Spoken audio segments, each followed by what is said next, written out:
Hello everybody, my name's Julie and this is a ModularME pattern system video, and today we're going to be talking about how to make a toile. So we've done some preparatory steps to get to this point, and remember in the previous video we talked about adjusting your pattern once you've done all your measurements.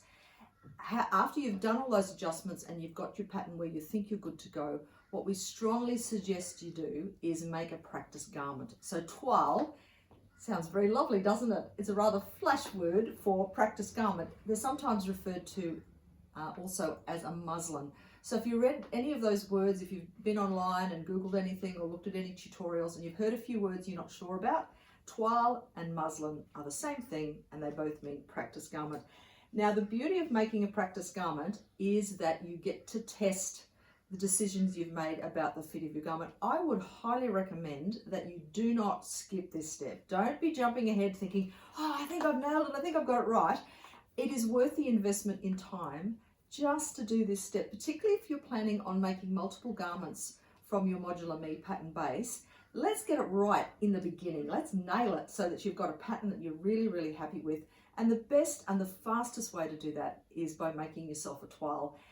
And not only will you save yourself time and money in the end, but while you're doing that process, you'll be able to just check little parts of the style. You can have a look at the neckline if that suits you and things like that. Now, what I suggest you do, generally people make a toile out of some fabric that's in their stash, maybe something they desperately love. You could use, this is a piece of lightweight curtaining, the back. See, Julie doesn't waste anything. The back's made out of some poly cotton, and it's just a matter of cutting the front and the back. The toile does not need to be the entire garment. You don't need to do the facings. All we're wanting to do is just check basically the fit down the sides, that it sits nicely around the side, that it sits nicely around the hips, and that you're happy with pretty much everything else.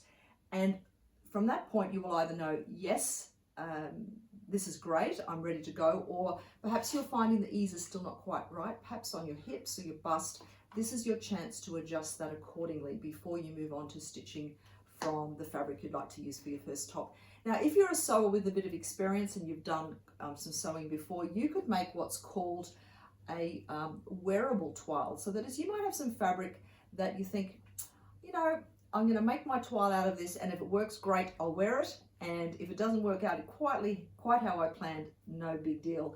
So that's an option for you as well. But that's as simple as that step is, and realistically, that's probably going to take you not even 1 hour, which is going to save a lot of time down the track. So good on you for listening, and we'll talk again soon. Bye.